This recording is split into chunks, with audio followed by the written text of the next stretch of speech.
Welcome back. I'm Billy Liucci. And I'm Amanda Atwell. And it is week one, the end. We all survived, some of us better than others. What's the name of our show? Oh, yeah, Moving Goalposts. We're here. Do you want to read that? This is Moving Goalposts. And I know a lot of people have been looking forward to this one. I think they might be a little disappointed in what they get out of you if they're expecting, I think, a lot of crying and woe is me. I think a lot of your followers just don't know me, which that's not their fault. Well, they're getting to know you. You got to get to know me. I'm a realist when it's not good, and I'm happy when it's great. So, yeah, this will be a good get to know you episode. And full disclosure, we were texting during that A&M game last night, and I was. You were not happy. No, I was for most of that game. I'm never happy. There was one point where I said, y'all will pull away, and you were like, probably not. It did not feel like it. I was expecting the game to kind of go like that, almost exactly in terms of the pull away. But watching it live, it didn't feel like they were prepared to pull away, and they did. Billy, I had that exact moment because I was at the Texas UTSA game in 2022, the one I just told you about, where Texas was actually trailing at halftime. And same feelings, same exact. I was like, I have been there. I know exactly how this feels against the same exact team. And then Texas pulled away and won by 21 in the second half. So it's just, you found your feet. Yeah. You figured it out. And we'll talk about the Aggies in a minute, but there was last night where I was going, and I wouldn't have been the only Aggie, but just like we really, and it was kind of, I knew that UTSA was going to kind of score points and move the ball. I didn't know they would do it the way they did, but anyway, we'll talk about that. But I was like watching that game in real time going, man, if there's a big mistake or two by A&M here, and credit those guys for just kind of staying poised. But if there was, you're going, would this be the all-time slip on the banana peel, a few hours after you thought you had a little bit of room to talk, let's say? I think that would be worse than App State. I think, no questions asked, that would be worse than App State if that happened. You know why? Because it's a UT junior school as well. I think there's a little bit extra. But, you got to give Jeff Traylor credit where it's due. He's a stud. He's a fantastic coach, and I think he would have done a really good job at A&M as well. I think he will do a really good job at wherever he lands from UTSA. And I think there's a school in Waco, and I think there's a school in Fayetteville. And I think Arkansas will think they're too good for it because it didn't work out with them with another Texas high school coach in Chad Morris, former. I think he would absolutely kill it at either of those places if those jobs come open this year. And a lot of credit to what he's built there. But the Aggies did pull away. They almost covered, which cost you a pick. We'll get into that in a minute. We got to get into our you can't forget our sponsor. You're always trying to cruise past. Amanda, I was not going to forget it this time. I actually had a line that I was going to say was... Okay. Amanda, I was were to that point yesterday and about the, midway through the third quarter. You were to that point probably all day yesterday after about 2 o'clock where it was La Casa Tequila time. For the Longhorns and Aggies yesterday for a point. It is still La Casa Tequila time. And it is. I know how it goes. The day after, it is La Casa Tequila time, our proud sponsor. Yes. And we used Blanco today. I went with the frozen margarita today. It's very good. I thought maybe this will make me drink it a little slower if it's frozen to avoid the brain freeze.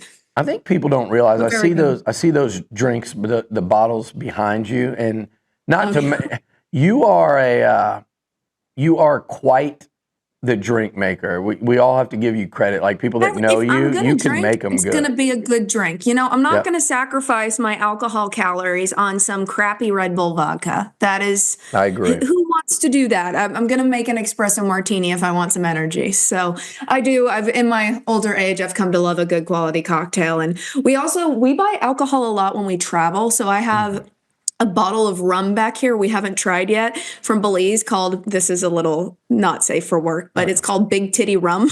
Oh, wow. And it's good rum. the best rum. It's made in Belize, and it's like the best rum you can get on the island we were on. So we bought a bottle of that. So we'll have to figure out how to make a drink with that. Yeah, I But bought some. Lacasa has been a new staple. It's by far our favorite tequila we've ever had. And yeah, there's 3 of them back there right now. The rest of them can't fit. So Love what they're doing at La Casa, Drake and the crew, and they're growing. They're growing fast, and it's exciting. And speaking of that collection, if you saw mine at my house, people would think I'm a raging alcoholic. I mean, you can't even see the second half of this. Yeah, so mine just stacked. I mean, Mine's stacked. and I don't think we mentioned that my On Texas Football, the live streams on Tuesday and Wednesday, I had people in the comments like, that is quite a liquor. I think I had more bottles up there during the show, and I was like, I should probably put some of these a little lower so I don't look like a complete alcoholic. Well, if you walked into my house, you'd be like, man, this guy drinks a lot. But the reason is, little known trivia about me that anyone could fact check. You actually don't drink that much. And contrary to what the Texas fan base thinks, like the number of times I've drank at my house. You know, I'm not married, no kids. Yeah, you said you don't drink alone. Never in my life have I had a drink at my house by myself, and maybe that's because I work here. So that's impressive since you lived through COVID. I think I killed some wine bottles many a nights during COVID out of just sheer depression that there was of the situation we were in. I didn't have a drink for 14 months. So it started with COVID, and I just kind of kept going with it, and then we kind of broke that streak. But anyway, well, that's impressive. That's impressive. I'm going to a birthday party from here, so I will have a little La Casa tequila because they do serve it where they're going. It's a dinner, so that'll be fun. But anyway, you're drinking that drink due in large part, not in large part because they're our sponsor, but tough game yesterday in Columbus. Yeah. I mean, honestly, I'm not in as low spirits as a lot of Longhorn fans are, because I think a lot of the reaction we saw to this game was a bit. But I mean, that's what you're going to get with this fan base. If you saw it with the turning on Quinn Ewers when any little thing went wrong of just like, bring in Arch, and now Arch does something wrong. It's bring in Quinn. We miss Quinn. It's like, no. You don't get to bring in Quinn. You treated that man like he was the worst quarterback you have ever. You treated him like Tyrone Swoops. Yeah. And that's the frustrating part.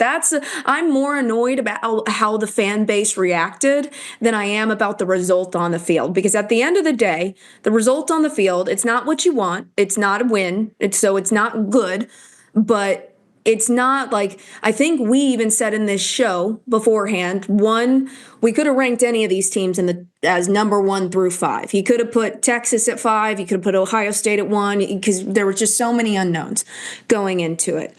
But I just think that the result on the field, 14-7, you had some good things that happened in that game as well. It wasn't like this was a 42-7 showing. Yeah. That would be something where I'd be like, okay, blow it all up in the season. I'm done. I might be heading off the balcony. I think what I said, Amanda, you're nailing it right now. I said, to me, unless it was a blowout either way, it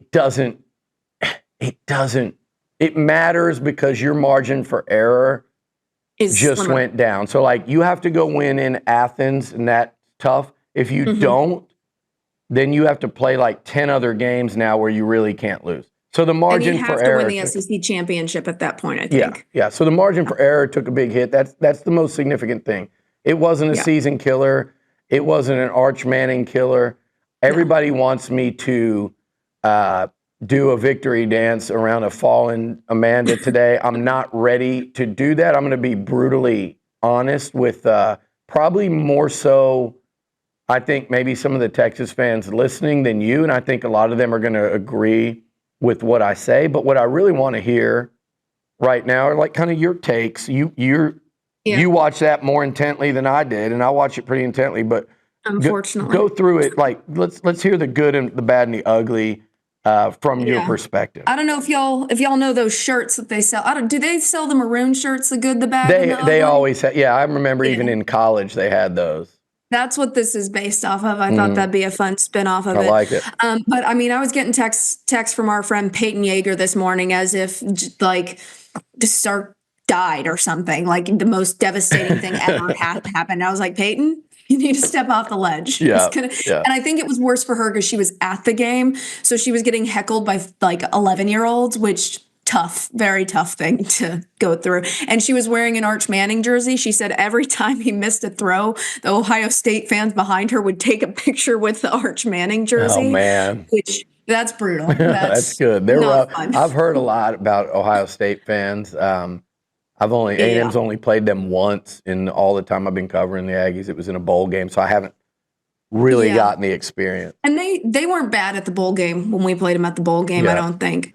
Well, But that's true. I anyways, was we'll there go too. into the good, the bad, the ugly. So I'll start with the good, the defense. I think I had really no quips with this defense. I think we saw a lot. We saw Grayson Littleton, which I think is a big reason for optimism, a true freshman in this game performing the way he did. But we kind of knew this going into it. Both teams were stellar in that category this game. There were unknowns with how Patricia would have this OSU defense with just new coordinator issues. He drew up exactly what they needed to draw up for this game, which was very impressive. Another positive is I think the O-line looked better than what a lot of people were expecting. I think there was only one sack. There was one interception. There was that fourth down call at the end of the game. There was one miss, but that was just a misread by Baker. So I think that's a reason to be a little bit more positive there as well. Don't have to be quite as worried about that as long as O-line can stay healthy. I think Texas also has a promising run game. I think we saw some positives from Wisner. You have Baxter now. You got more options than you did last year. So I think that's a positive as well. And then also Texas has a punter again. That is a big one. That dude, was he had some game swingers or potential game swingers. Yeah, that put Texas in a lot of bad positions last year. And as much as people like to act like punters and kickers don't matter, I think the Texas team from last year is just sheer proof that they do. They matter so much. Bert Auburn, I'm so sorry, he lost some games. He did. He had some automatics that were not automatic. And then the punter you got to have a good field position for the defense to play well. The bad, Arch is, I think, the obvious. And I'm not putting this as ugly for a reason. Yeah. Arch's first half performance, it was bad. He had some passes that there was no excuse for him to miss him.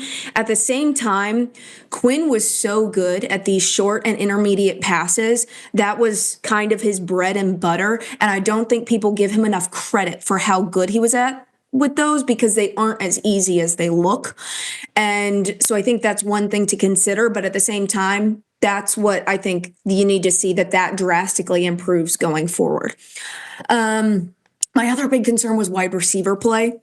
They could not get separation. That was another reason Arch could not. He just didn't have a lot of options on a lot of plays. Yeah. And could not get separation. Obviously, I'm not trying to make that as an excuse for Arch because there were obvious misses of like that was a wide open player and you underthrew him. That's not acceptable. And then Wingo did not have a good game, but Arch and the OSU defense were obviously not helping. The defense played phenomenal. Now, the ugly for me was the red zone play calling. And my notes here are, WTF are we doing here? Yeah. And I mean, we saw later in the A&M game of like, that is what a red zone play call is supposed to look like. Why are you tush pushing? That's against this OSU defense that has obviously been so physical. Amanda, can I say something? That reminded me. It's so funny because you saw that play call by Colin Klein on the goal line. I've had plenty of Aggies go, why didn't they run that against Texas last year? I go, I get it. Yeah. I totally get it. Like, the word you're looking for is creativity or going against what they're obviously trying to take away. And whether it's UTSA or Texas, that's what they were both doing down there on the goal line. And I thought that showed great kind of awareness there in a key moment of that game. Much bigger stakes up there in Columbus yesterday. And Amanda, But I will say, Sark that's looked easier like, to do on a defense like UTSA yeah, than it is a defense like OSU, but still. but it's the play call. And I think had Colin Klein done something like that last year against Texas, they had 3 shots to do it. It wasn't just, I think they would have had a much greater chance of getting in the end zone and changing that game. They didn't. Yesterday, or Saturday, as we sit here recording on a Sunday, it reminded me a lot watching you guys try to punch it in there of how I felt watching A&M try to punch it in against Texas last year, where you felt like if they run it between the tackles, they have no chance. Yep. And so I just go on because I want to give you my thoughts, but I wanted to cut in there because I felt like I almost felt like sitting there going, gosh, I'm watching the inverse deja vu right now. Yeah, and I gotta see a little more responsibility taken from Sark on this. Like that is the one thing where if that continues to happen, I think that is the most deservedly reason to be pissed off because that's what loses you games, and that's what makes games too uncomfortably close. That could have been games you ran away with, and so I think that's my biggest just beef. And then also penalties. Texas, there was a lot of just like rookie mistake penalty wise, which you're going to see that with a more green O line, obviously. Yeah. But I think I took a note on the penalty difference because when you look at just the stats, if you're a Texas fan and you want to look at these stats, you'll get pretty frustrated because if looking at most of these stats, you would think Texas won this game. First downs, Texas had 16, OSU had 11. Third downs, Texas was 5 for 14, OSU was 3 for 12. Fourth down conversions, Texas was 1 for 5, OSU was 1 for 2. That's a big one.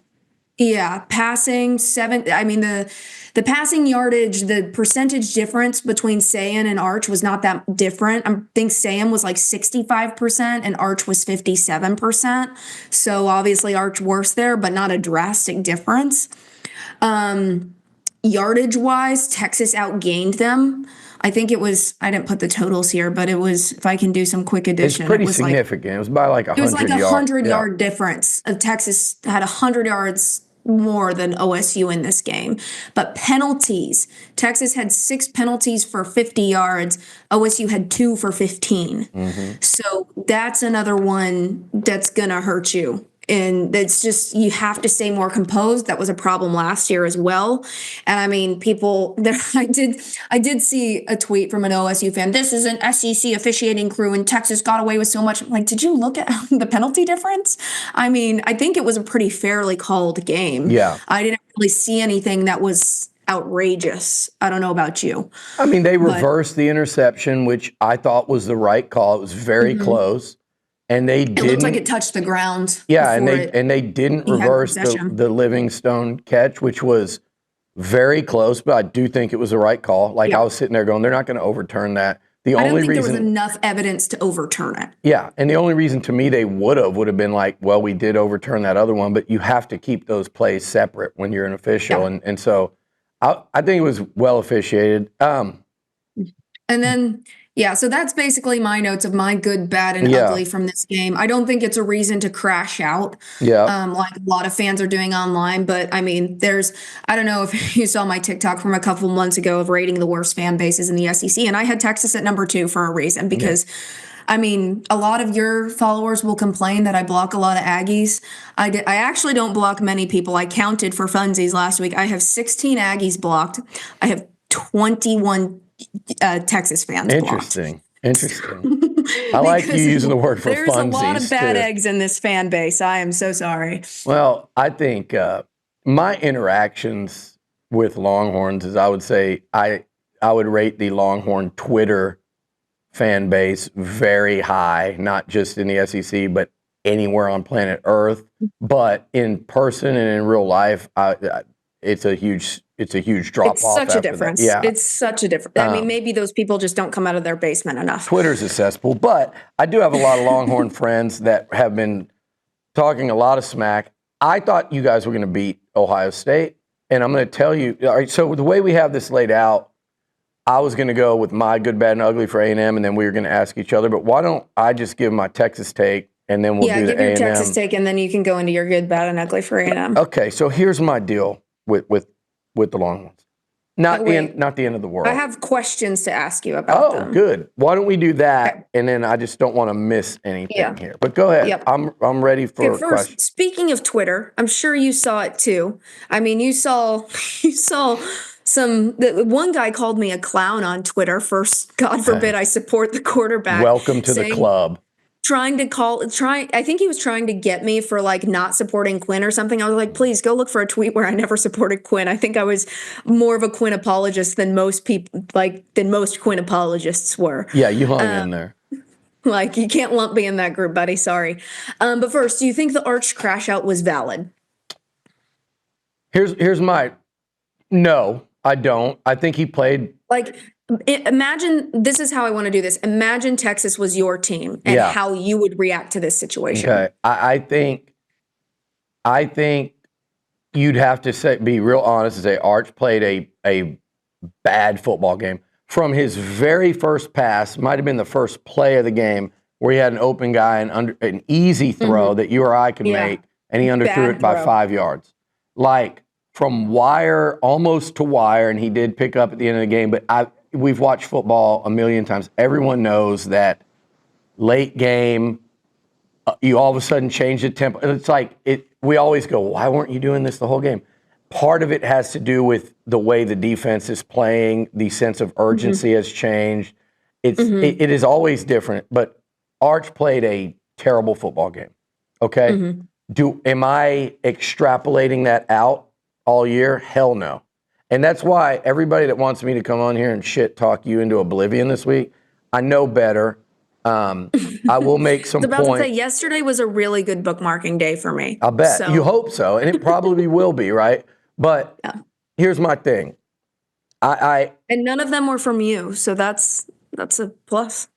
We call that the battered Atwell syndrome. But here, BAS, my own personal BAS. But here's the deal.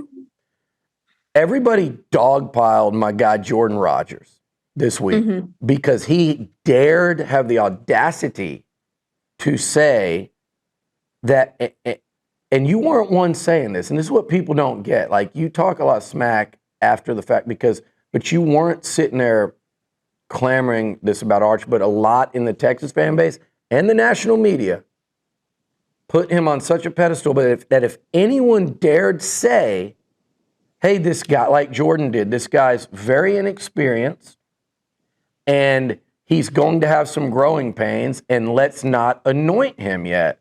That was basically, and he said, I didn't see enough on tape last year. He said it, I will say, he said it in a little different of a way to get him a few more clicks on For sure. But the truth, in essence. Yeah, the truth was, don't show me one play that we've seen 100 times of him making an amazing throw against Mississippi State in a game that was 7-6 right before halftime. Like, don't highlight reel me and not show the youthful interceptions he threw last year. Yep. I don't blame Arch Manning. I think Cade Klubnik, who we'll talk about in a minute, it had a much worse weekend. And that was a much more concerning performance from a player like Cade senior Klubnik. Playing at home.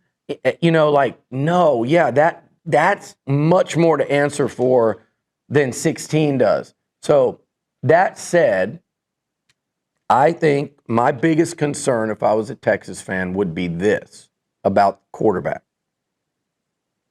You don't have a big body of work. And I watched Arch play against a great defense, but one that, as you pointed out to me a lot, lost 8 starters. And I watched Julian Sayin, who we all forget was a 5-star recruit, including myself. I watched Julian Sayin go out there and he understood the assignment, in my opinion, more so than Arch/Sark, who we'll talk about in a second. Julian Sayin did a better job, in my opinion. I think it's factual. He did a better job of kind of understanding the assignment, which was game manager, defense, run game, take your shot on an opportunity when it's there. Don't make a mistake. Don't screw up. I will say his stats were not as good as Arch's, other than the turnover. That's what I'm saying, though. The frustrating part. That's what I'm saying. The turnover, massive play in that game. Yep. the stats, packed up a lot of them. I think Arch Manning had 38 yards passing going into the fourth quarter. Yeah. A lot of that came down 14-0.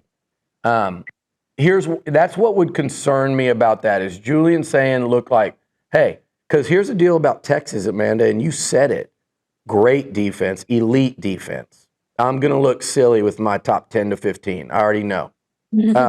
So maybe that'll help ease you up on me at the end of the year. But elite defense. They're going to run the ball against most teams, even with that new O-line. I thought the O-line... Which is something they didn't do last year as much. And games where they didn't run the ball last year were not good games. And the O-line, I thought, I think it's a check mark for you if you're a Texas fan after that game. Defense, O-line, but I don't think Arch... I would be concerned that saying... I think, outplayed him when they were both supposed to be really playing the same game. And I know that's hard when your motto's all gas, no brakes, and all the hype with Sark, but that was a thing. Now, there's one thing that I will say. But do you think the environment matters as well in this situation? Yes. Because you always say away and home matters. That's it true. can't not matter in this situation. Okay, you're right. You're absolutely right. Now, here's the deal. Here's my response to that. Yes.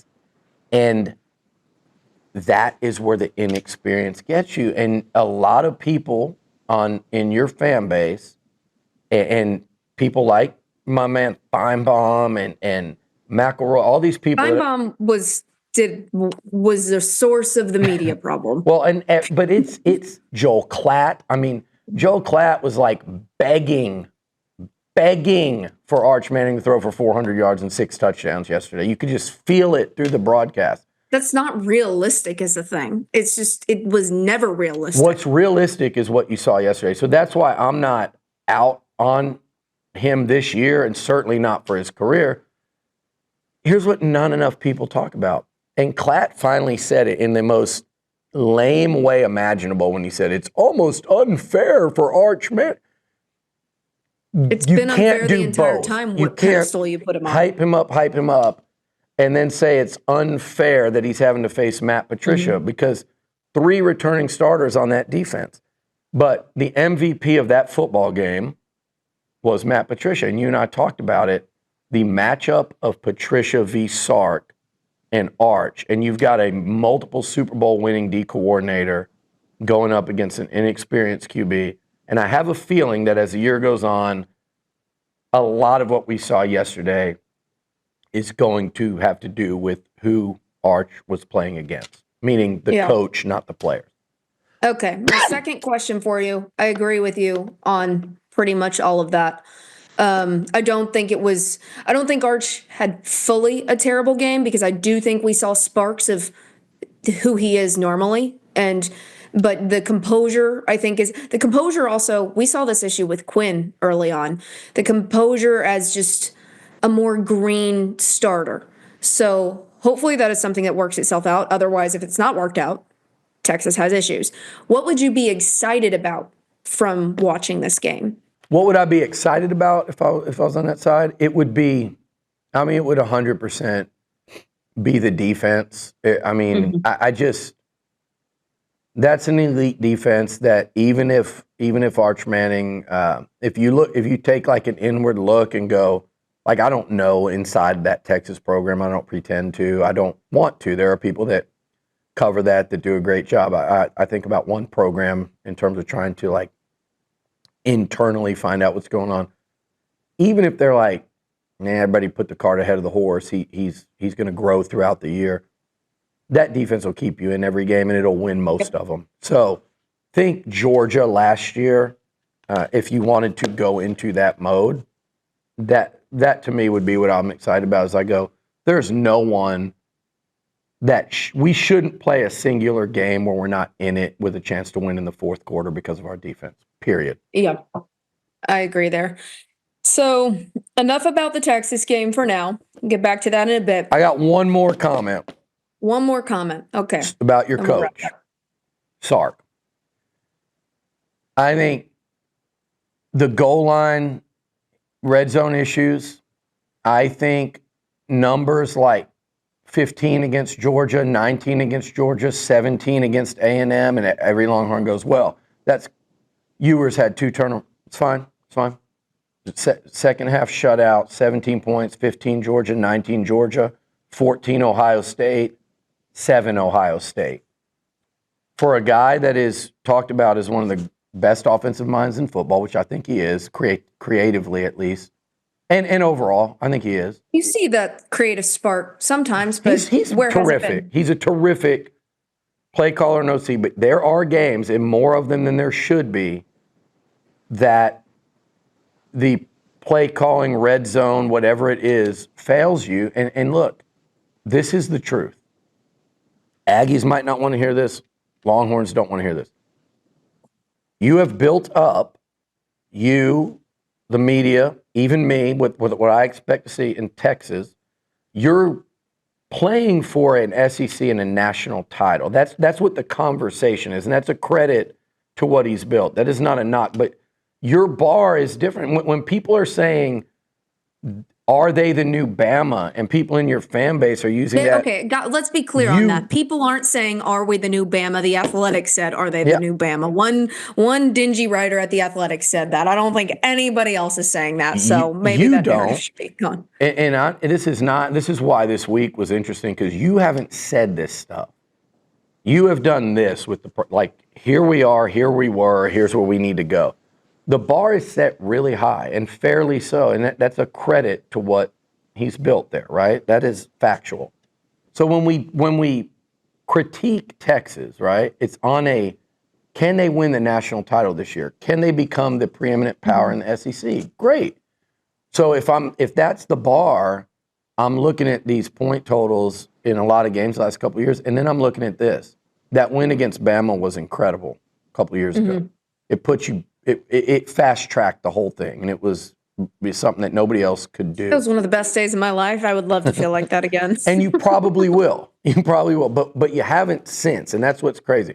Yes, you beat A&M, but I don't know. That A&M game was also a really good day, but it's a little different of a feeling when it's the A&M versus Bama. Yeah. Bama is toppling a king. A&M is beating up your little brother.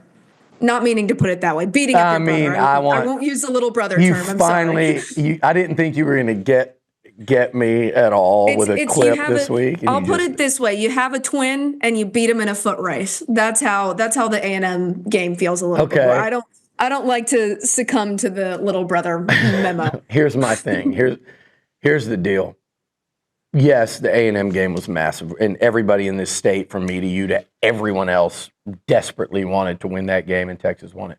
But if you rated what were their biggest games in terms of where they were at nationally in the last 3 years, these are your top 6. Bama. Then came Washington in the semifinals, chance to play for a natty. Then came Georgia at home, the litmus test in the SEC. Then came Georgia, SEC title game.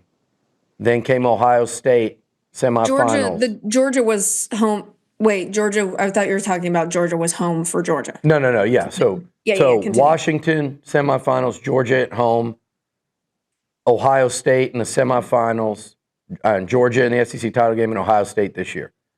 I think if you rated the most important games that Texas has played, in terms of their stature as a powerhouse program, not heart and soul, minds, everything that goes into A&M, their last 6 that he's had the chance to kind of really, really break through, it's 1-5.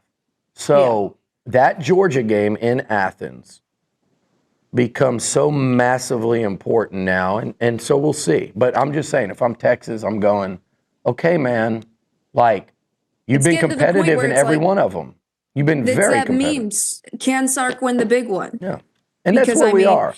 And there has been, I don't want to say Arizona State was a great win, because that's one of those other games, could have put that away with a field goal. True. And it didn't happen. Yeah. Anyways, we'll get back to that in a little bit. Long season. I know that. Yeah. You certainly know that. It's too early to talk smack. If you're on the Aggie side, I will say this. It is good just the buildup was getting deafening. So it's good to put that on pause.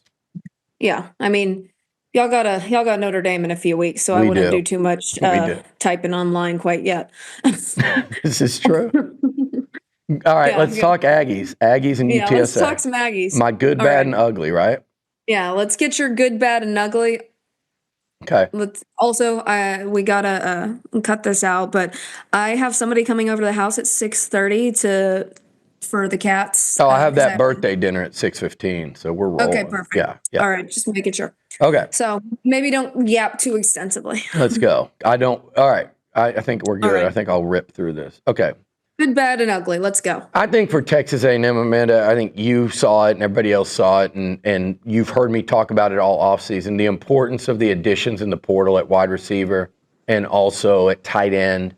And you saw that in action, and you saw it put into practice Saturday night, and I think that was the good, without question. It was Mario Cravers, 2 touchdowns. It was Casey Concepcion with an all-SEC type performance for the all-ACC wide receiver.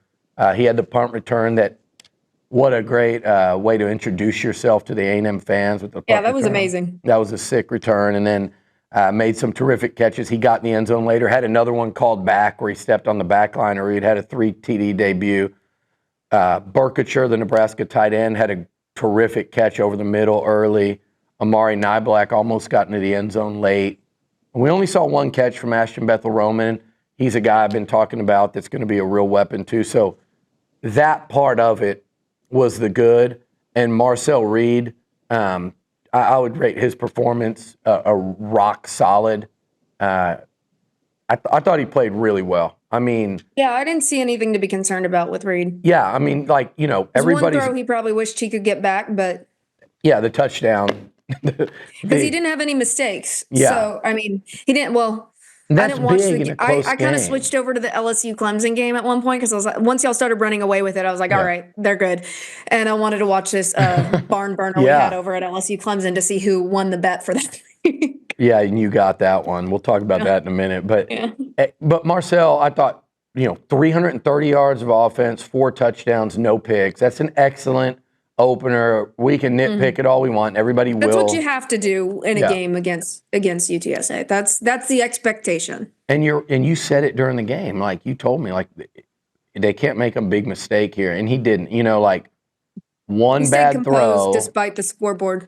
Yeah, one bad throw and you're in a real dogfight instead of just an kind of unnerving one. The bad for me, I would say, the game I said went how I thought. 21-10 at halftime, 35-17 through 3 quarters. It got up to 42-17. They got a late touchdown to cover the spread, but it was the way we got there. And so I think I'm actually skipping right to the ugly. Yeah. Run defense, man. Like, maybe the bad was I didn't see, like, the Aggies go out and really assert themselves in the run game. But I think they ran 6 or 7 handoffs to the running backs in the first half because it was kind of wonky. They had a penalty that put them 1st and 20. They had a quick 3 and out, which was bad. Then the punt return cost them. They had 4 first-half possessions, really. So I guess the bad was I wanted to see them rip and just physically manhandle UTSA, I guess. But they kind of took what was there. The ugly. Run defense was ugly. It was some 3rd and longs where they popped a draw and would get the first down. The 75-yard touchdown to start the 3rd quarter, obviously. And there was like a 25-yard run in the first. They just kind of, the running back went, I know he had a 75-yard run, but his other carries resulted in about 100 yards as well. So he went for 177. He was breaking tackles. Yeah. Bad tackling, bad angles. And I think the biggest thing, Atwell, was when I rewatch it, the outside containment at times was horrible. And that's scary with Notre Dame coming up, even Auburn with the running quarterback in Arnold, and the way Hugh Freeze will spread you out. Like, that lack of setting the edge, particularly by the cornerbacks, is something that I'm sure Mike Elko can't wait to get in the building this week to try to rectify, because they need to do it ASAP, because it was bad last year, and then we were expecting it to be better, and it was bad yesterday. So that is that run defense was my number one concern entering the season, and I was hoping to feel a little bit better about it Saturday night, and with the realization that, just like with Arch Manning, it's one game and a bunch can change, but I wanted to feel good about that, and I don't. Yeah. Yeah, completely understand that feeling right now. Well, what did you think watching it? So you had a couple questions for me. Yeah. I wanted to say, so what did you see from Reed and the A&M receivers? So I think that was probably one of the high points for the most part. Honestly, there's only so much you can judge from pass coverage from UTSA, because I don't think their pass coverage was great either. But I feel like the Casey Concepcion coming out party was a reason to be very, very optimistic about the wide receiver room at A&M. I would be concerned about that wide receiver room if Texas and A&M were playing tomorrow, especially compared to how green I think Texas's wide receiver room is still a big question mark for me if it's there or not. I feel like Moss had really good. No, not Moss. Sorry. I feel like Reed had some really good decision making. I feel like he stayed, like you said, stayed very composed in that moment at half where after half where it's a very close game, not as close as you want it. Yeah. Stay composed, didn't crash out, didn't give up sacks or turnovers, and that's exactly how he needs to play in that situation. No silly mistakes. And then also he looked pretty good on his legs as well. He had a couple of he looked like he was confident running the ball, which is a lot of quarterback. I feel like when Quinn ran last year, a lot of times he just didn't look very confident running, probably because his ankle was still a little twinged from his ever-present injuries. But I feel like Reed looked pretty confident running. The run game defense, I think that was your next question for me. Yeah. You're watching that game, and what are you thinking as you're watching or rewatching the UTSA gobble up yards, man? That was surprising. I was watching that game, and my immediate thought was, if this is Notre Dame, if this is Texas, if this is one of the other hard games on your schedule, you're going to get down and out fast with that defense that you have got to contain better there. It just looked like, and I know Aggie fans might come for me on this, it looked like A&M was getting out physicaled by UTSA running backs. Like, you watch that, you go back and watch the highlights, UTSA running back would break like 3 tackles. Yeah. And gain 15 yards when the first guy had an opportunity to wrap him up. They were not wrapping up, they were not getting him down. And I think that's one thing that the Texas defense does really well, is they manage to get him down on the first or second attempt. That would be number one, my biggest concern. And that, I mean, you can figure that out easily in a game like this, but in a game against an SEC team, that could be very, very concerning, and you could put yourself in a much deeper hole than you got in here. I think that's a great point, because in the SEC, you let a team get that physical edge, it will wear on you much more so as the game goes on. UTSA, A&M's just got such a depth advantage, and like Peter Burns said, A&M has 100 players that can play. UTSA has 40. They're going to wear out. Yeah, you can. You saw a team like A&M can figure it out and adjust, which they did. But I mean, that it's when you're playing against another team that has 100 players that can play. It's a little worrisome. I compare it to it's like UFC, like these fighters that they don't.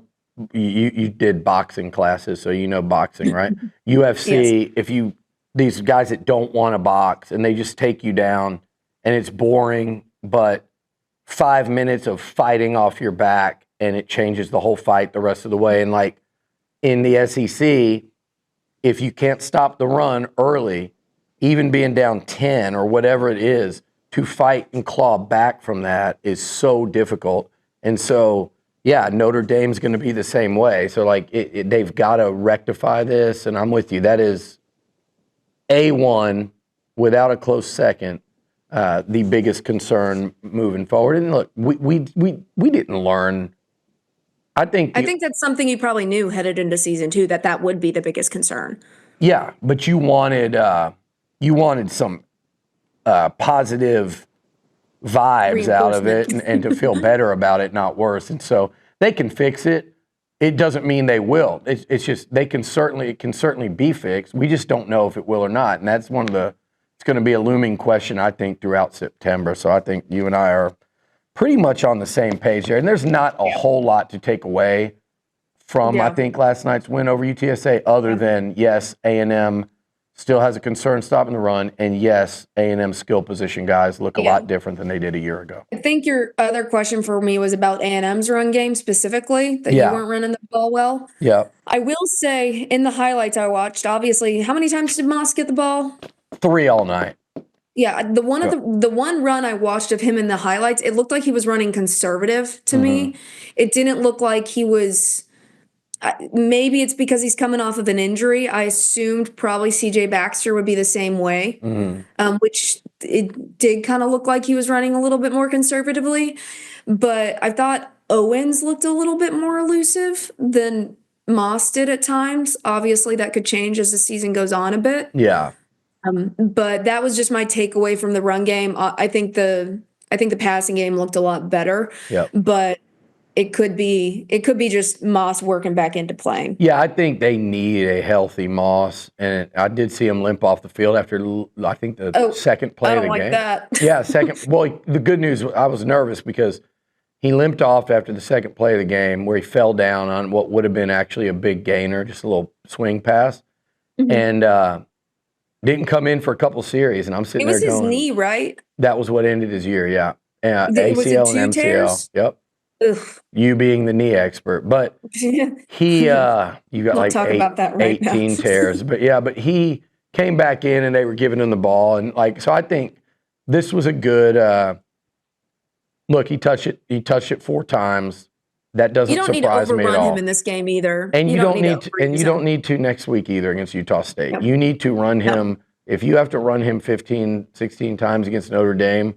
Then by God, you do it. But we'll see. That is another just kind of something to file away and be like, when is Moss?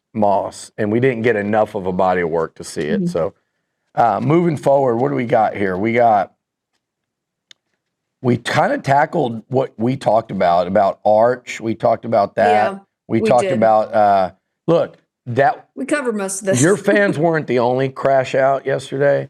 I got a few texts. Let's talk about some Alabama fans. I mean, they came on to save the day for I'll say this about A&M fans on TexAgs. I got a few texts about people on our site during the game, and I'm like, 2 things people don't know about me. I generally don't tweet in game, like when I'm at the game. My history will kind of prove that out. If you see me tweeting in game, it's usually like if it's the one road trip a year that I don't go to. But hard to tweet while you're at a game. You're paying attention. Well, and cell service and stuff. Yeah. Texts are about all that goes through. And then the second thing is I'm not on the site. Got a lot of texts. And look, your fan base isn't the only one. I got some texts saying it was just unbearable on TexAgs as that game was going on, and A&M wasn't tackling guys. And I always get the frustration, but my God, you have to. You watch enough football to know it's a 4-quarter game. It's a 12-game season. Teams look much different sometimes. Sometimes they don't. You just never really know until you get a few games in and because last year, this is what happened. Connor Wigman, Notre Dame, crash out. Notre Dame, the next week, loses to Northern Illinois. More of a crash out. Notre Dame, guess what they did? Played for a national title. Almost won it. A&M, you know what they did? They got to 7-1. They beat the shit out of LSU, and guess what happened? I completely forgot Notre Dame lost that That makes me feel a little bit better. Yeah, Notre Dame lost to Northern Illinois. And I'd much rather lose to OSU on the road than Northern Illinois. But see, and then A&M goes up to 7-1, and everybody starts making reservations for Atlanta. and then lose 4 of the 5. So you just don't know if you're in maroon and white, if you're in burnt orange. This is why I never talk shit till it's all over. You're right. This is probably why Aggies hated this podcast so much, because we started in the summer, so I had nothing but ammo from the previous season. Now I think they'll honestly like the podcast a little bit more, because I am much more muted in season, because I'm not a person that's going to prematurely speak on Texas is going to win a national. Like, obviously, if I'm going to pick somebody, I'm probably going to pick Texas to win the SEC, just because at this point, it could be Texas, it could be Georgia. I can't gather much from a Georgia win over Marshall. I think we know who it's not going to be. I think we know who you it's not going to be. That? And I don't think you're too well. I don't know. Billy picked Alabama to be his SEC champion, but I'm a kind person, so I will let you. We'll call this first round. We'll call this first week a mulligan. You can pick a new team. Can I? Okay. I'm going to pick. We're going to see what this is. Because I don't think any of us saw that coming personally. I sure didn't. Like, I mean, I did question Tyler Simpson a bit. Wasn't SEC Mike super high on Tyler Simpson? Yep. Me and SEC Mike, we were kind of talking. Got some bookmarks to pull there. We talked a little trash to you during that segment about Bama. Yeah. With that said, the guy that talked the most trash was Tommy Castellanos, and he went out there and backed it up. That trash. I kind of love when that happens. I mean, also the owner of my gym is an FSU fan he was in a bad mood all football season last year. So now I'm just like, thank God. You're like, he's better. Thank God. Listen, that dude went and backed it up. Norvell with a big win. They lost their last 6 last year. They were a disgrace. Yeah, they were 2-8. And to come out and beat Bama. Listen, I did pick Bama to win the SEC. I thought DeBoer getting Grubb back. I don't blame you for that pick.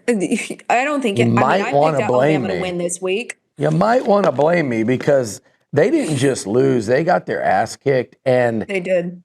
They got their ass kicked the whole game. They're 1 season and 1 game into this thing, and it is hard knowing that fan base and knowing what Nick Saban conditioned them for. I mean, I don't even want to look at those fan boards right now. I have my Alabama friend, one of my really close friends from TV, text me after the game. He was like, "We can be sad together." And I was like, "Baby, I don't think your sad is the same sad as my sad.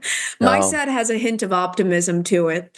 I wouldn't have a hint of optimism if I were you, unfortunately." Here's a problem, Amanda, for Bama. They're going to Georgia. If they lose that game, which the team I saw yesterday will. They won't just lose it little. They'll lose it big. If they lose that game, that's 2 losses.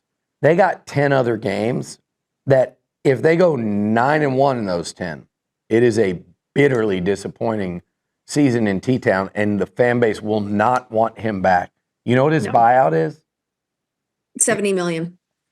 They're getting into Jimbo I'm just like jumping off the walls for this right now of just like, we aren't the only ones. They are in Jimbo territory. Jimbo in terms hot of seat territory.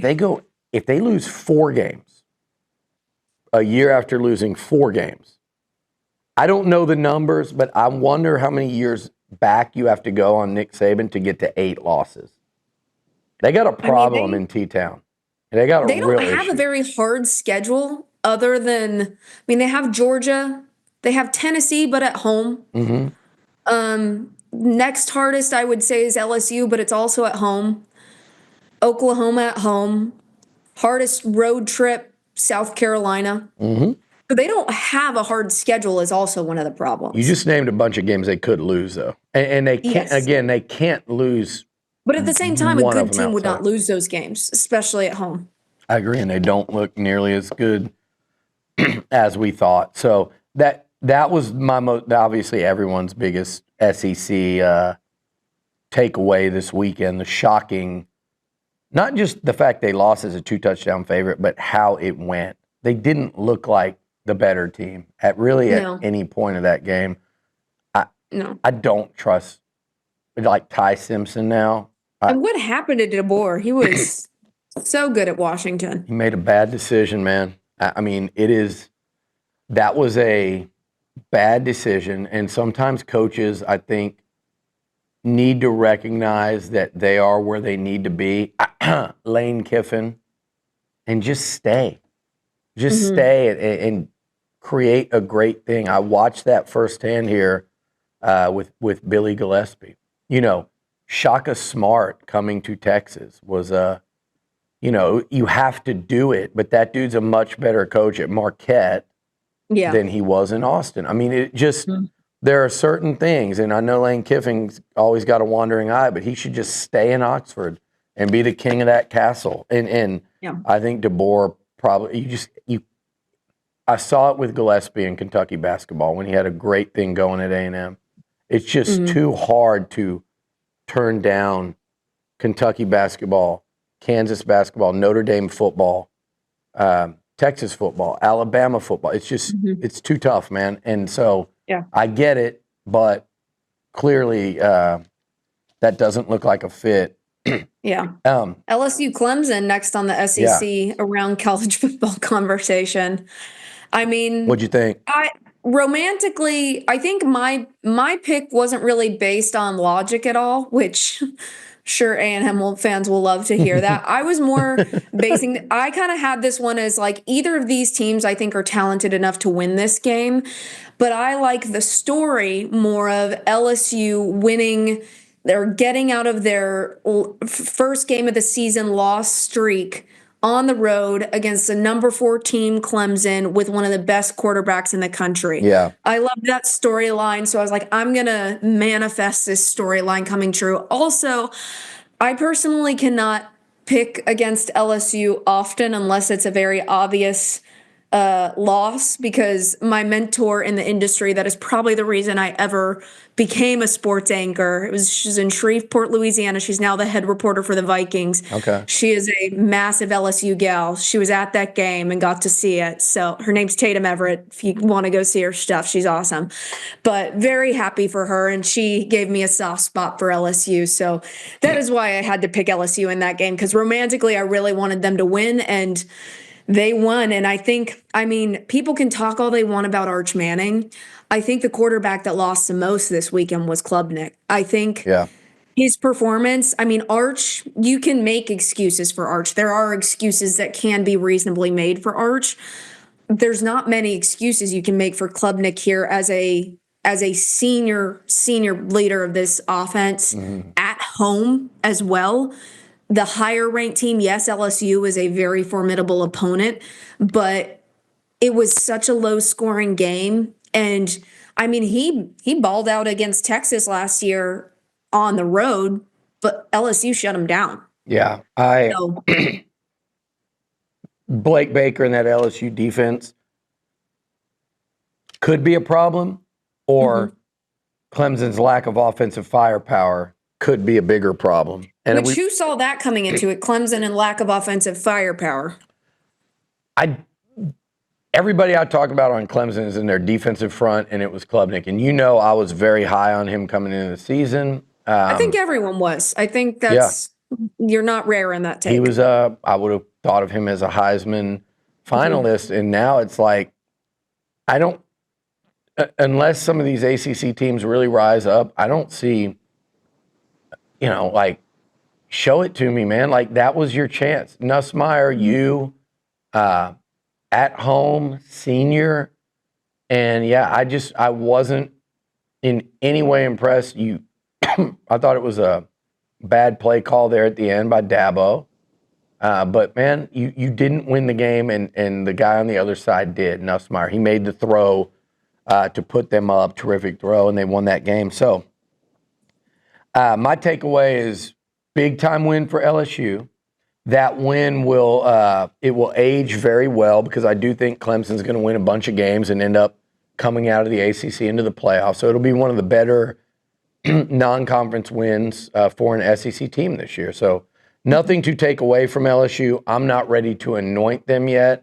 That look like a couple football teams that are just kind of, they were trying to figure it out. I think if they played a couple months from now, there'd be a lot more points scored.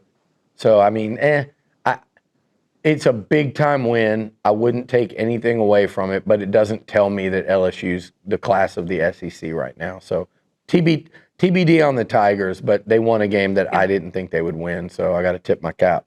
And then I guess finally, Amanda, in the SEC, How about Auburn and Tennessee are interesting to me. They both looked pretty damn good. You picked Tennessee. I was hoping for an upset there. I went Syracuse. We both whiffed on Baylor, big time.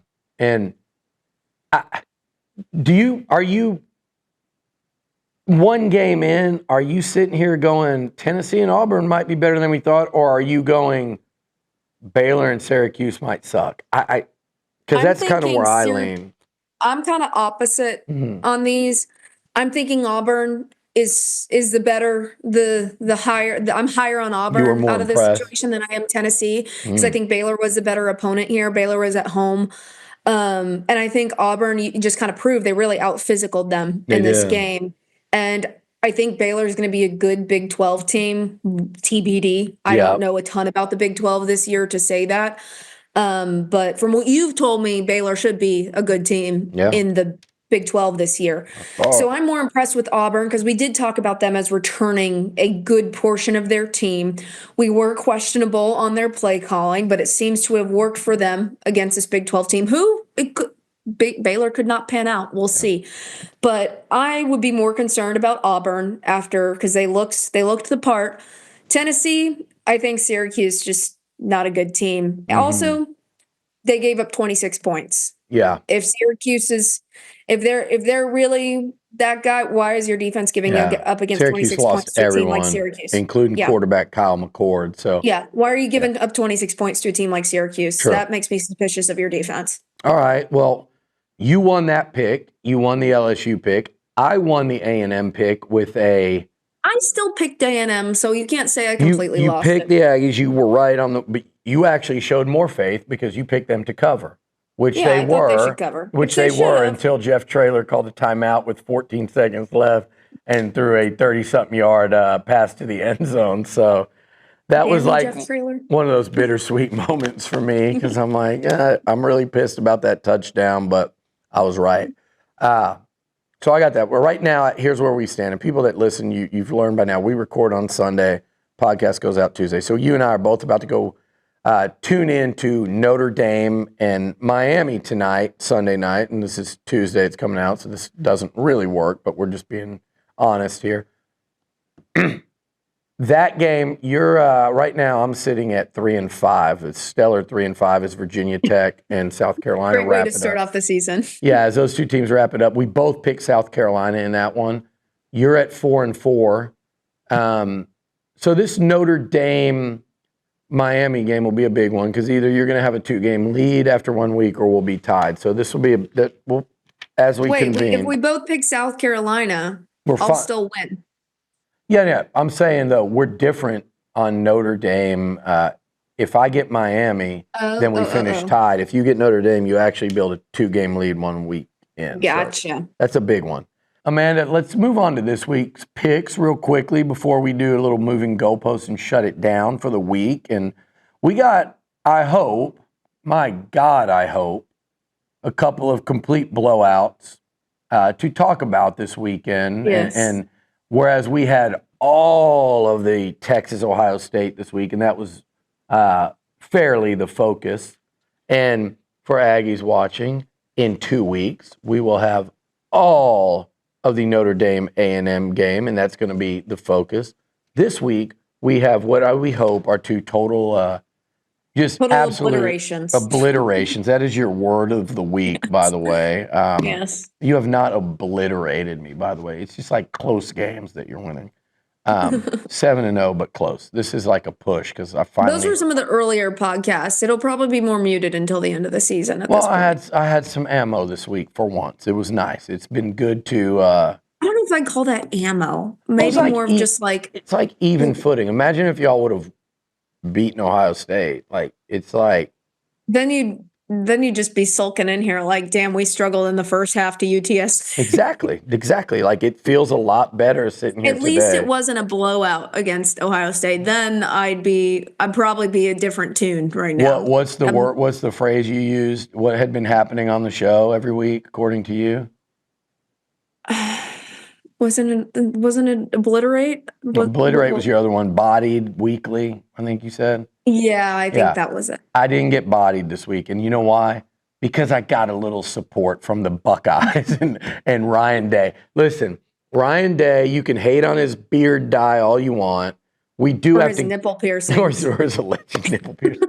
That was weird. I saw that. That was one of the weirder ones. I was talking about this on our live stream of just like we watched the Ryan Day presser, and I'm like, this guy is just so unlikable. It's similar to Brian Kelly in that aspect where I'm just like, he's trying to have swagger, but it's just not working. You know what I've heard? I've actually heard from people that know him that aren't Ohio State people. Ryan Day is like the coolest, most down-to-earth dude to just hang out with. He's a big horse racing guy, and people in Saratoga know him. Brian Kelly is what you think he is. Really generally unlikable and not so. But Ryan Day, we got to give him a little credit. Yeah, he wins a national title, and then he comes back in a massive game 1 versus 2, and they won it. Great Like, game plan. let's give the guy his recent. He hasn't earned it all the time, but his recent respect he's earned. Speaking He's of, got to beat Michigan one of these days. speaking of Michigan, let's get into this. Texas, Utah State, Aggies versus Aggies at Kyle Field, and San Jose State in Austin. Can we just give ourselves both 2-0 and not even worry about the spread and I think we can. Yeah. Hopefully we're not jinxing that for either of us, but those should just both be demolishing. Let's do that this week. Here's a fun one. We just talked about Baylor. This would be a fun game to watch. At SMU, up there in your backyard, get over there with all the Highland Parkers and watch. No, thank you. Watch SMU and Baylor. Hard pass. An old. One of your followers accused me of being from Dallas. I gotta say, I live 6 minutes from my office. That's why I live in Dallas. I am from Fort Worth. Grew up in Fort Worth. Get out of here with that. I don't have a Dallas personality. I do like Dallas because it's convenient. I can throw a rock and hit a Trader Joe's. I don't mind that. But you're not a Dallas. You are not a Dallas girl. I know you. I am a Fort Worth born and bred. Peyton is more of a Dallas girl. You're not a Dallas. Peyton is a Dallas. Well, she's a Houston girl. Yeah. Let's give her that credit. But as we look at that game, Baylor at number 16 SMU. Interesting one. Big old SWC game. That's a big one for Baylor after going 0-1. They got to win it.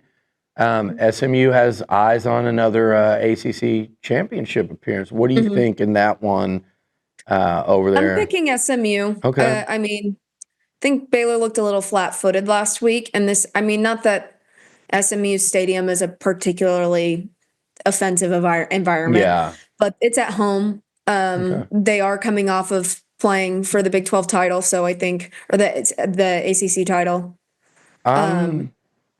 You're going. I'm going SMU. I'm going upset, and this will be the last time I pick Baylor this year if they let me down. I was about to say I can't. I was scarred last week. I can't pick Baylor again. I just feel like maybe there's a bounce back. Like you said, they got physically dominated on both lines of scrimmage last week. I think playing SMU, even though SMU's in the ACC now, there's a little more. There's going to be less of that going on. I think this will be a really fun game to watch. I'm going to pick Baylor with the ranked upset. Iowa at number 22, Iowa State. Always a freaking. Sorry, Nacho's just straight up scratching the furniture. Get down. What's wrong with him? Get down. He wants attention. He's fine. Okay, continue. Iowa at number 22, Iowa State. Always a really unpredictable one in this rivalry. Usually really low scoring. What you got? Rivalry environment. I'm going Iowa. I want an upset here. Okay. At It's home, like you for the other one. I want it's at Iowa State, so I'm going Iowa. At home, I'm going to go with the guy that I think is the better quarterback. Two really good head coaches. I'm going to go Iowa State to win that one in their backyard. Okay, and we'll move on to another interesting one. Ole Miss at Kentucky. A loss last year that really early on ruined Ole Miss's season. It really did. It was the one that ruined their season. They were shocked by Kentucky. Yeah, people like to talk crap about Texas's schedule, but they didn't lose to teams like Kentucky. Exactly. That's one of the big that was one of your big points of the offseason, I would say, that was hard to argue because they were one of the teams that did that. Yeah. And there were a couple teams that did that. I mean, Alabama did it. Alabama did Bill it. did it. LSU did it. We did LSU it. did it. That was the separator, right? Good. Going with that said, Ole Miss at Kentucky, Kiffin versus Stoops, the rematch. What you think?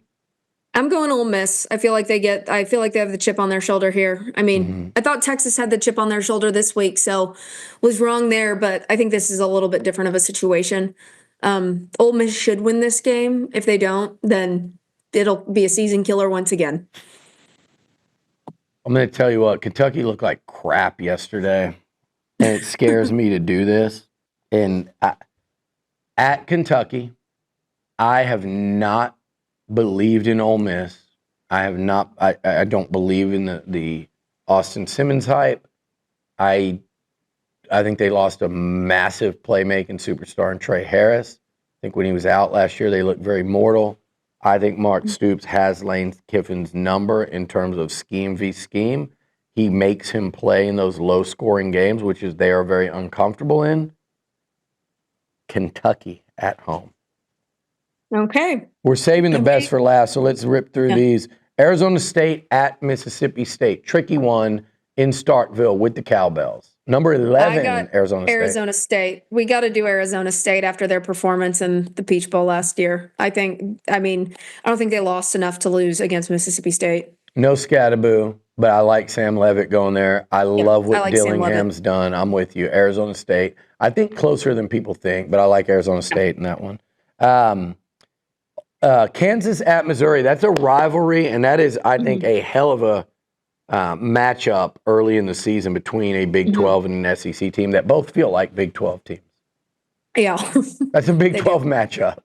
Yeah, truly. I'm going Mizzou, though. I think I'm going with the Kansas. The Jayhawks. Are we going 2-0 for the Big 12 against the SEC this weekend? I think I'm going. You're on the Big 12. You love the Big 12 right now. But Missouri. You wish the Aggies were still there or something. Yeah, no, trust me, I don't. But I know, you're going to be the one who should have won the national title if they wouldn't have left in 2020. I am going. I like Kansas. I like their quarterback. I think Lance Leipold is one of my favorite do more with less coaches in the country. I'm going Kansas. We're picking differently a lot this week. This could get very interesting. That'll make it more fun. Here are the throwaways before the big ones. Army at it's a crappy week, guys. Normally it's going to be SEC and like 2, 3, I almost picked Army here, but then I looked at Army's performance last weekend, Tarleton this weekend, and I was like, okay, K-State. K-State. You're losing to the Tarleton Cowboys. He got some issues going on. I can't believe K-State's still ranked where they are, and they won't be. But I'm going Kansas State. That's an easy one. I don't think these are the updated rankings. No, they're not. But that's an easy one. And then I think K-State's performance should drop them out of the rankings. I would hope. I would too. Maybe into the low 20s. We're gonna go Oak State at number 7, Oregon. It's just, again, this is hope after this week. I think we'll be done with these throwaways as we pick 10 games. But I'm gonna go. Yeah, Oregon. Let's just end that one in one word. Oregon. Yeah. They're gonna make our boy Mike Gundy ponder retirement. I think. I think he should have pondered it a while ago. There was a day and age where Oklahoma State was Oregon with the uniforms, and Gundy was on the up. Those days are long gone. That's for Dan Lanning in Oregon. That was just now. when I was in college. Yeah, it was. It was.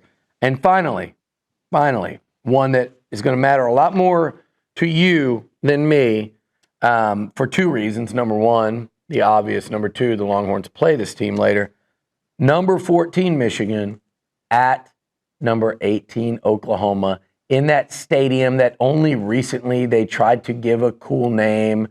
I forget what they call it. Is it the Cathedral? Is it the? Who cares? It's so stupid to add a name to your stadium this many years later and try to make it stick. I think even some of the OU fans think it's silly. But the Palace, I think they call it the Palace. Oh yeah, they do. And it's not a Palace. It's kind of a crappy stadium to watch. Anyway, 14 Michigan at 18 Oklahoma. Amanda Atwell. I think you know what I'm going to say. Go Blue.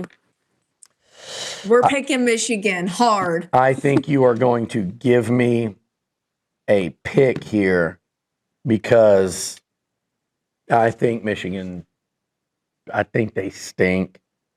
and I think OU at home, I think this is one of those games that Oklahoma wins, and everybody in Norman and everybody in that state thinks they're back, and we're going to hear a lot about it, and they're going to be setting themselves up for a big fall the rest of the way in SEC play. Then you discover who Michigan actually is. I can't in good faith pick Oklahoma over any other opponent that looks like they have a pulse. You know what? I differ from that with A&M. I'll pick A&M in some battles, but OU. Can I flip to? Am I allowed to do a late flip here? Because I mean, we haven't set these in stone yet. Michigan in their last couple games has beaten. They beat Ohio State last year. They beat Ohio State, and then they went and beat Bama. Maybe they're finding something, but here's the deal that I'll say. I mean, it's still Michigan at the end of the day. And if nothing else, they can win with run game and defense, kind of like we talked about earlier. I'm going to go Michigan 20-17 in this one. I think the folks at the Palace are going to go home on him. I changed my tune. I changed my pick. So that's it for this week. Is OU defense any better? That's what we hear about it. We hear about it, but I think Michigan will be comfortable just saying, we'll run it, we'll punt it, we'll play defense, we'll run it, we'll punt it, we'll play. Kind of like, look, not a lot unlike what Ohio State did yesterday. It's the Big Ten way. A&M's going to face that in a couple weeks against Notre Dame. We saw it at Kyle Field last year. Those top-end teams from that part of the country do a great job of making you play their game. So I think if Michigan does that, I still think OU's a little undersized on defense, and the Wolverines wear on them. I'm with you on that one. So picks in, quick moral victory, and then we'll go watch some ball. All right. Oh, what's your moral victory? Wait, you skipped this over. Do you have a new SEC champ you want to pick? Oh, is it? So this is kind of your bookmark this week, right? Because you said you were. I have one retweet or delete that we can talk about that I think is just a good conversation starter. Honestly, I'll probably do less retweets or deletes during season because I am a person where I don't like to bring out the bookmarks until after everything's said and done. And now that we're I mean, you can admit to this. I didn't bring out any bookmarks on you until after November last year. That's when I let them fly. Well, hold on. You let like 10 of them fly after the game.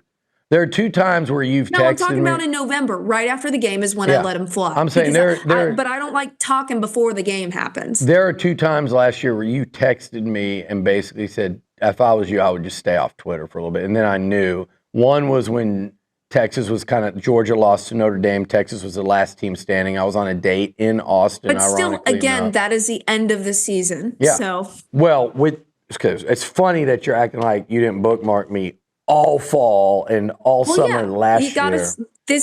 We're in bookmark time period. I'm in saving. So I'm going to try to not give you ammo because you're saying if I don't give you a lot of ammo, I'm in fairly decent shape. We might have to remove this segment if you don't give me a lot of ammo. What do you got this week?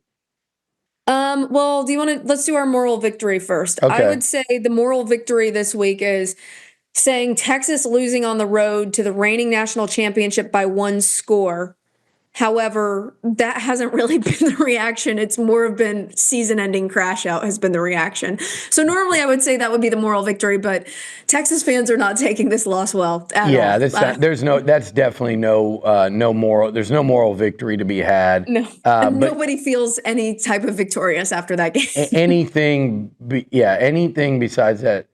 If you say anything other than devastating loss, it's a moral victory, but not season-ending by any stretch. So I'm with you. Yeah, very upsetting loss, but not season-ending. By the way, my new SEC title pick, you can put it in the books. I'm going to flip from Alabama to Georgia. So there you go. Georgia. So once again, I won't pick Texas. That big win over Marshall really sold it for him. Gunner Stockton, dude. They were calling him last night Runner Stockton. And I'm like, I hope that's not the case, because if it is, then I'm going to be 0 for 2 in title picks. Yeah. All right, and then let's end it with your let's hear this retweet delete. I'm interested because I don't know what it is. Retweet or delete. Different type of retweet or delete this week, and they might be like this going forward because I don't like doing these in the middle. I don't really do many quote tweets until the end of the Don't season worry, because I'll give you some I don't want to ammo. get bookmarked myself is the thing. So this is from December 8th, 2024. I thought this would just be a good conversation starter for us. When A&M plays Notre Dame next year and Texas plays Ohio State and et cetera, there's no reason to do it because you're better off just going 6-2 in the SEC and not putting that 10-2 overall at any sort of risk. So, because this is a quote tweet to Jim Nagy. As someone with access to college tape and staff on 11 former NFL scouts that logged hundreds of hours evaluating this CFB season, it's easy to see why SEC coaches are upset with the final playoff bracket based strictly off of NFL talent, blah, blah, blah, blah. So basically, SEC coaches were upset with the playoff bracket last year because they didn't think enough SEC teams got in. Yeah. And so your point was, it makes it to where there's no point to schedule these hard games at the beginning of the season and take a loss like Texas has now done that could damage their chance at getting into the college football playoff, even though it's way better than look at Texas Tech's entire non-conference schedule. Yeah. It's like Texas is playing Ohio State. Texas Tech is playing A&M Prairie View. So what is do you think this still stands? By the way, Jim Nagy, now the GM in Norman for the Oklahoma Sooners. So with that said, yes, I think it's going away, though, with the 9th SEC game and the way the playoff requirements are going to be moving forward. So fortunately and thankfully, that's going away. And I think you will be rewarded for going into Columbus, for going into South Bend, Notre Dame for coming to Kyle Field, Ohio State. Is it next year they're coming in to DKR? Yes, they can, and then Michigan the year following. Those teams doing that. And then Notre Dame the next 2 years. Yeah, so the Aggies and Longhorns doing that, those teams doing that, you're going to be rewarded for it. I think Texas is a better football team for having played that game yesterday. I think A&M is going to be a better football team for having going up to South Bend in 2 weeks. You learn more about yourself against Ohio State than we're going to learn about with San Jose State, because there's not much I want to say after a game against San Jose State because it's a game against San Jose State. Exactly. I think next week we'll be talking more about other games around college football than we will the two that. But now Texas actually, and A&M will be the same case. You actually have a game of quality that you learned from before you go into conference play. Yeah, I totally agree with that, and I want them to keep playing that, and I'm glad that the new rules are going to reward you for that. I'm glad they're going to 9 games, but I stand on what I said because here's the deal. If Texas didn't play Ohio State this year and they played, Rice, they're not at the end of an SEC schedule. If they're 10-2, they're getting in the playoffs, and no one's going to go, well, they played Rice, San Jose State, They're not doing that. If A&M goes 10-2, they're in the playoff. They're not going to say, like, if we didn't play Notre Dame and we played Rice. Well, they played Samford, Rice, UTSA, and Utah State. That's not going to keep them out. If they lose a third game to Notre Dame, or if Ohio State ends up, if you're 6-2 in the SEC and you lose a third game, there's a real chance, it doesn't guarantee you won't get in, but there's a real chance you don't get in at 9-3 because you played and lost to an elite Buckeye team or an elite Fighting Irish team. That's what Nagy was saying. That was like Ole Miss last year. That was Bama last year. Totally agree with it. I'm so glad the rules are changing. And I feel like it's a pertinent conversation now that something like that has actually happened. And especially if, say the win or lose, say the Aggies do lose at the same time, I feel like it's the same conversation as Texas, where that's not a season killing loss. No. No. Shouldn't be. So. Better not be for either one if they do. No. Well, so what we are grateful for is not only the 9-game schedule, but that college football is back.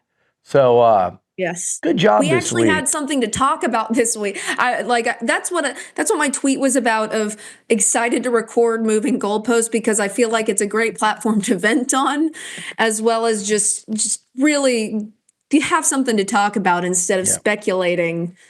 Absolutely. And over every little detail you possibly can. I apologize to those that thought I was going to come in here and eviscerate you this week, but I just wanted to be. First of all, I am gun shy and careful of what I say after week 1 of a 12-game season. I'd be texting Callie, be like, cut this for me, which and those would go into the file. Which I think we really know are going to be, it's a long season. We nothing about Texas yesterday said that they're not going to be squarely in the mix. And then on the flip side of that, look, I think we were real honest about where the teams are at after week 1. Texas more so than A&M because there's not a whole lot to talk about. And like we said, there will be in a couple weeks. This week we can focus on the Michigan OUs of the world and hopefully have some fun at Kyle Field and DKR. Maybe have a little special treat next Sunday with you in studio, and you can maybe even mix up some drinks for us. So La Casa Tequila in the house here at TexAg. So looking forward to that, Amanda. Yeah, thanks, as and then always. Also, if you're a Longhorn, catch me on Texas. I think this comes out on Tuesday. I'll be on Texas Tuesday and Wednesday nights for the foreseeable future, maybe a little bit more a little later on. So stay tuned for that. It's a live stream. It starts at 7:15 p.m. and you can pop in any questions during that live stream as well. Maybe we should do one of those one day. I don't know. That might get scary, a live stream with questions for viewers. I think that would actually be fun, and we can take only the questions we want. And I will say this, speaking of your On Texas, first of all, we talked about it. Congratulations on that. It's something you and I, when we even plan this thing, we're talking about like, hey, this could be a great opportunity for you because I thought, you've been wanting to get back into it. I'm not to sound like some proud uncle or something, unk or whatever they say, but proud of you for getting that opportunity. I think it's a great move by Bobby Burton and them to do that. I do think you had a nice week of a lot of Liucci trash talk that I have bookmarked just in case. And I bookmarked that clip. I don't know which one of us is going to get run for it, but you laughing, scoffing at my Aggie in the playoff thing. That clip I've saved. I mean, honestly, I would be happy for y'all if you finally made the playoffs. You actually would. It's almost a romantic story at this point. The team it's like the train, I don't know, the little train that never could of just finally getting there. You see? So like, I love a romantic football story, unless it's OU. We're going to end it on that because that's the thing right there. You've called us, you've little brothered me and little engine that could'd me. I will say I took back the little brother. That was more of just like I wasn't even thinking of it in the context of how UT calls A&M little brother. I was kind of just thinking of it in like, how do I relate this other than like a different kind of rivalry? It is more of just like a sibling rivalry. I didn't want to say, and that's why I took it back immediately. I was like, I don't want to say little brother. It's just like more of a sibling rivalry of just like the two in-state siblings going at each other. Because that's what it is. It is. It really is. And look, here's the deal. That bookmark is going to be hilarious for either of us because if A&M does not get in, or especially if they fall way short of it, you've got me on record picking them to go to the playoffs. And I think I said after the fact, I was like, I'd be happy to eat this later on because, I mean, I think you said most people would agree with me on that one. That's what but if they go, that's going to count for about 100 of your Twitter ones because I have the video. So looking forward to us stocking up some more ammo on each other. Hopefully. I don't know. Some of your Twitter ones have been pretty outrageous. There's a couple of them you hadn't even used yet, but particularly me wanting Dan Mullen over Sark. I don't know how he would have done. I feel like that one and Petrino. Dan Mullen and Petrino, I think, were two of your highlights. We might both be playing against Petrino this year if Sam Pittman doesn't make it through the season. But anyway, hopefully nothing to talk about next week other than really previewing Aggies and Notre Dame and hopefully talking about a Michigan Wolverine win. So I'm Billy, she's Amanda. And this is Moving Goalposts.